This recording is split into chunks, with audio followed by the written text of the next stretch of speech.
So this is a newish talk for me that I put together about patience and consistency today. So great little quote here. It's from Ansel Adams, and it says, "You don't actually take a photograph, you make a photograph." And I want to kind of keep drilling this in over and over again as we go into patience and slowing down and really taking time. You do everything in the image, from where you put your camera to the angle and how you process it all the way through. So what is the definition of patience? It's the capacity to accept or tolerate delay, trouble, or suffering without getting angry or upset. So not always so easy. And another thing I see on this here, as photographers, it says solitaire on there. So we like to shoot alone a lot, and that's not always great. When we go out and shoot with our photography club, we get together because now you see different perspectives. Even if you're standing next to someone, they're going to get a totally different shot than you're going to get. So patience is an acquired trait. So you have to learn this, and you have to actually go out there and try again. You see this picture I put up here. It's a lightning shot, and I was out all night trying to shoot this image. It was raining on me, it was windy, my tripod was shaking, so I had lots of blurry pictures, lots of water drops. I didn't give up though. So it's the willingness to put off a quick or easy, small reward and work and harder and wait for that larger reward. So what are a few reasons as photographers we actually will lose patience? So frustration, having an obstacle that we cannot get over. Something, maybe it's technical, maybe it's boredom. You're sitting out there maybe doing wildlife photography and nothing's happening. The immediate need for results, whether it's real or perceived, is really a lot of what's going on today. So everyone wants like everything on demand right now. It's sometimes just sitting back and enjoying the scene if nothing's going on and watching everything. So again, how to avoid losing patience. So start by learning your gear inside and out. Whether your gear is a point and shoot, an iPhone, a 5D Mark III, or something more expensive, know it. Know all the functions, know all the buttons, know the limitations of the gear. This is especially important when we do nighttime workshops because we're working in the dark. So I need to actually be able to work this whole camera in the dark, and they don't light up like your cars do. All the buttons in your cars light up and you can see the windows. So what are other things that will cause you to lose patience out there? So other things that cause me is not knowing your limits. Both your physical and your mental limits are important to know where you really can go out there and get the shots. So don't overdo it. It could not only just make you tired and exhausted, it could be dangerous as well. So you really want to be careful about limits. So again, back to animal and wildlife photography, research your subjects. You can't be patiently awaiting your subjects if they don't show up. So part of wildlife and I don't do a ton of wildlife photography, but if you're in the wrong spot at the wrong time, you're not gonna necessarily see something or have a better chance of seeing something. Is that gonna guarantee they're there? Not necessarily, but we're going to where they're most likely to actually see the activity. So research the subjects, research their patterns, research where they're going. You're basically hunting with a camera, so you want to be able to know where everything is.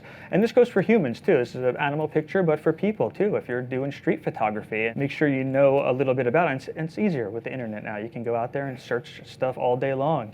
All right, on to researching each location. You want to research before you plan to visit so that you're prepared. And you want to know about physical accessibility. So this image is in Utah-Arizona border. It's called the Wave. So it's not the safest place to go. There's no trail at all. They want to keep it hidden for that reason that they only give, I think, a couple dozen permits out per day. So only 12 to 20 people a day can go see this. And again, you could lose your patience very easily by being stressed out, being too hot, not being prepared. So see if there's any permits, legal hurdles, and check into the weather patterns. If relevant to your research, are you looking for sun, moon, stars, Milky Way, other things? You have to know when they're going to be out or when the moon's going to be away if you want the Milky Way. So do those different researches before. There's all kinds of apps. I use PhotoPills on my iPhone, and that'll tell you everything you want to know about anything related to photography. Slowing down. This is in the same location. As soon as we got to this location, everyone just ran around like frantically, like it was gonna like just go away, and they're just taking pictures after picture, and it was like, it was a frenzy. So really, with photography, it's so easy to get wrapped up in just taking thousands of frames and putting it on speed drive. So slow down. If it's not a fleeting moment, and then you have to put it on motor drive and do what you have to do. So don't rush. Observe and compose your shots. So I put him on the rule of thirds, and I tried to get really awesome foreground here, so it just led into him and everything. So really compose them, think them out. So plan ahead, plan far ahead, and then plan for things to go wrong or change. You have to shift gears and not get frustrated, like, I came out here for the stars, and they didn't, poo-hoo and stomp away and hike 10 miles back. But that'll calm you down. So change gears when things go wrong. So try again. You have to persevere and again, be patient with that. You're gonna get it, hopefully. Just rinse and repeat repeatedly. Keep trying it again and again and again. So like with many crafts, artists, everything else, you have to practice to get better as well. So you will fail, and you will fail a lot of times, and that's okay. Don't get discouraged. Learn from your mistakes though. So if you fail, that's okay, but don't keep doing the same thing over and over. Learn what was going wrong, why it wasn't working, is the light in the wrong spot, what needs to change, and then you can get past that, get over that hurdle, and get a little bit further. So when you're traveling with non-photographers, it's sometimes harder to be patient. You're rushing a little bit to make them not feel uncomfortable. So you're gonna wanna stay longer, wait for that light. So maybe split off and say, hey, you guys are going to get lunch. Let me hang here a little bit longer and get some shots while you guys are eating lunch, and then have your lunch packed. So maybe forward think some of that stuff as well. So long term, in the moment, sometimes you really just need to enjoy the experience of being out there. It's not always about getting the shot. The odds are going to work in your favor over time. So if you keep going out, and when it's a glum, boring day and the sun gets blocked, go out and still, it sometimes surprises you. So persistence, they go hand in hand again. So if you stack those odds in your favor by being persistent, going back over and over again, checking, are the hummingbirds here? You have to be persistent, keep taking the pictures, not giving up. But when that moment happens, you're going to be ready for it now. So when the bird aligns with the perfect background and the light's hitting it correctly, you're going to be ready because you've got all the skills down. You've figured your camera out, you've figured your settings out, you've been patient, you've done your research, all the stuff we just talked about, and you're going to be totally prepared when everything meets to just boom and nail it with the perfect shot. All right, your vision. So vision is the most important thing as a photographer that we all have. It's a lot of the reason why we are photographers. And that's great if everything like we just talked about comes and all the stars align. But that doesn't always happen. This may happen when you're hiking down to Havasupai. This is the same place on the way down to that beautiful waterfall. This is my vision of what we were going to get. So the reality of that workshop was that it rained, not even over us. It was raining over us, but when we hiked down, it actually started raining somewhere else 50 miles away, and all the water just goes in and flash flooded on us. So we had to switch gears. This is our hiking trail. It's a wash, but that's what you hike down there in. So what did we do? We didn't really get discouraged even after all that. So I started shooting people. I started shooting the horses, started videoing the water. So we just switched gears. So we got great shots, but they weren't the blue, amazing waterfall pictures. And we were documenting the changing environment too. There was like a little refugee camp because the campsite got flooded out. So everyone moved up into the town where the helicopter comes in. So we were shooting the helicopters, bringing supplies in. We were shooting the town. So I almost became like a news photographer just out of like, it was interesting. And I figured, well, maybe the news wants this. And the news did pick it up actually and put us, it syndicated all over the whole country. So moving on and switching gears to consistency now. So I've worked on consistency with my photography over the years so that I can take 4 shots and get the shot and not take 400 and have to go look through them all. So consistency is the key to being a better photographer. And I truly believe this will help set you apart as a photographer and help you create a style, as they call it. And you see that with paintings and artists. You see a Monet and that's the style. They may have other work, but what did they get famous for? So you want to create the style with your consistency. So they go hand in hand. So patience and consistency go hand in hand because, again, you're slowing down, waiting for the moment, and capturing the shot. So this is shot across the river, and she just caught a great moment. It may not be the most perfect shot, but she really nailed the shot and caught it. And I looked through her other shots, and all of them were very similar. She was waiting for that moment. So maybe one of them he wasn't pointing at, he was just standing. It was cute. And then he put his hand up and pointed, and that was like, it clicked. She's like, that was the vision that was working for her. So you want to take less frames, and then you're going to start to realize it's coming together. So as you start to see that you edit less, you're taking less frames, and you're getting a consistent result, it's really going to help you start to figure out that style and keep going down that road. So to a certain level, use what you have. So gear-wise, buying a better camera doesn't always equal directly better pictures. What you're doing here today, learning, practicing, getting better, going out taking pictures, that's going to help you to, get better images. You can see people that shoot with iPhones that get amazing imagery. They have an eye for it. They have a knack for it. They know how to cheat the system and get the angles and everything. Vision again. You see all these other photographers talking about this, so that it's your vision that you're really trying to perfect and figure out what works. And research your tips and techniques. So the stuff we talked about in patience, researching how to get the Milky Way shot, having the tools, having photo pills, and figuring out where it's going to be, if you're going to be in the right spot. Getting that consistency up is going to help you where you're going to actually be able to now create the shot when the same conditions present themselves again. When this happens, you can get the shot. Or you can say, I don't want these silhouetted, I want to get foreground in this shot, and then be able to know how to do that on the fly. So personal projects. You want to do a personal project, and you want to create a style for that project, whether it be black and white, or the type of editing you're doing, the tight crops, landscapes, cityscapes, whatever it is. Have something that connects all of the images together in a line so that you can just kind of put them into an album and someone can look through them on your iPad and they're all very similar looking images. It's important to do these personal projects because, again, this is going to keep you sharp. And don't worry about what others think about it because, again, it's a personal project. It's for you. It's not for them. So who cares what they think about it? So it lets you try out new techniques because who cares if it gets ruined or something happens? You're getting to try out new techniques and building that consistency. Lets you stay sharp and not get rusty with your gear. So if you're only shooting sometimes and you're not able to shoot all the time, you start to forget or really not remember what you're supposed to be doing. So this lets you stay sharp because now you're doing a project all the time. So revisit your old work.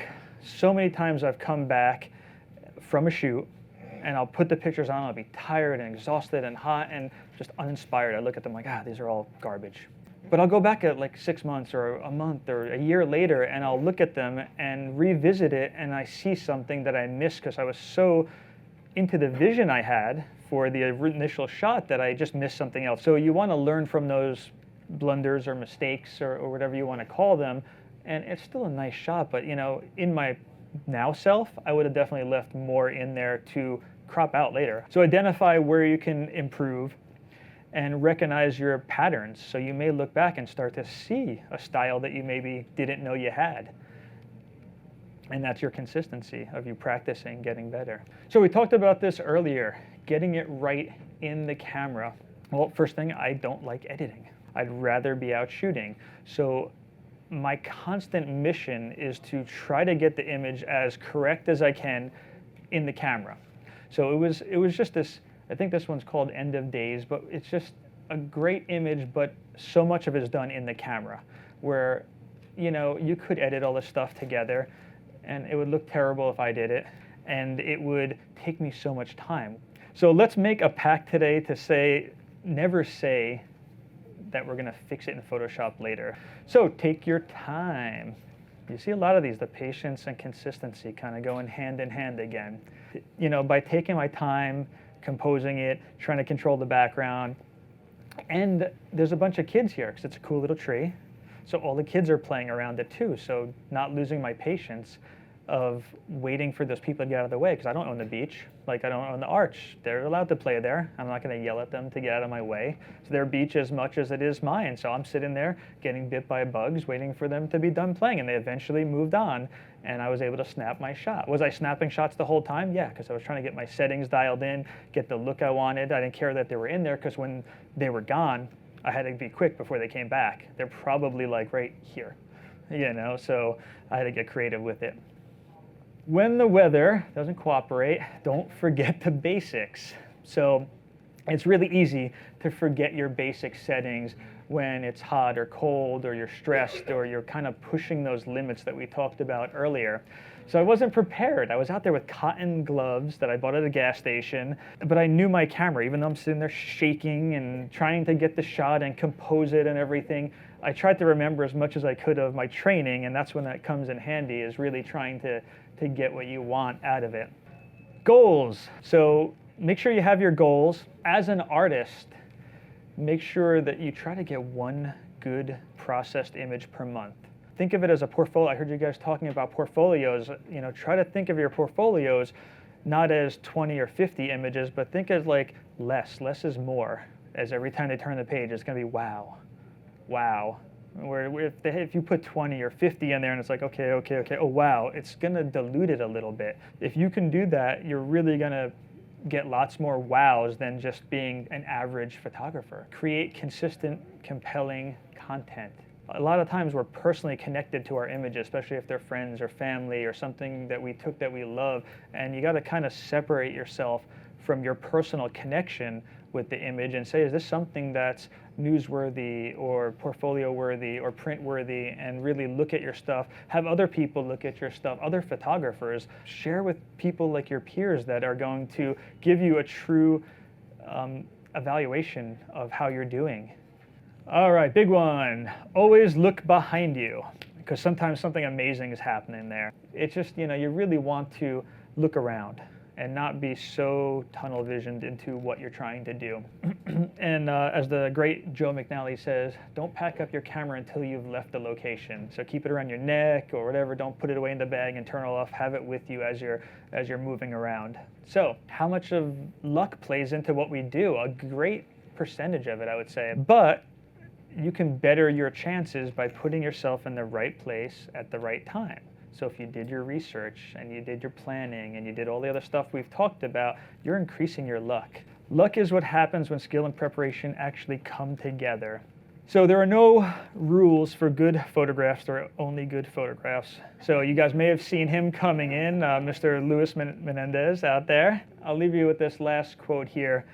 Maybe because it's entirely the artist's eye, patience, and skill that makes the image, not his tools, by Ken Rockwell.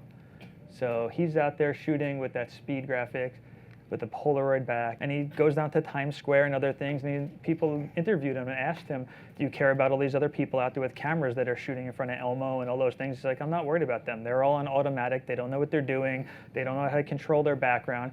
He's charging $25 to take a picture of you. Do the math on that, of how many pictures he takes a day. He's making tons of money, and he's doing it all manual with a classic camera, and he's got that vision. He knows what he wants, he knows what he's doing, and he's putting it together, and he's patient. If I say, no, I don't want a picture, he doesn't go home and, oh, Nick didn't want a picture, boo, they didn't like my old camera. You know, he waits for the next person. He waits and he waits and he waits, and he grinds. He's out there every day doing that, and he let me take a picture of him. So yeah, I'll leave you guys with that. Whether you're a hobbyist or a professional, B&H has the answers to your questions. Experience a world of technology at our New York City Superstore. Connect with us online or give us a call. Our staff of experts is happy to help.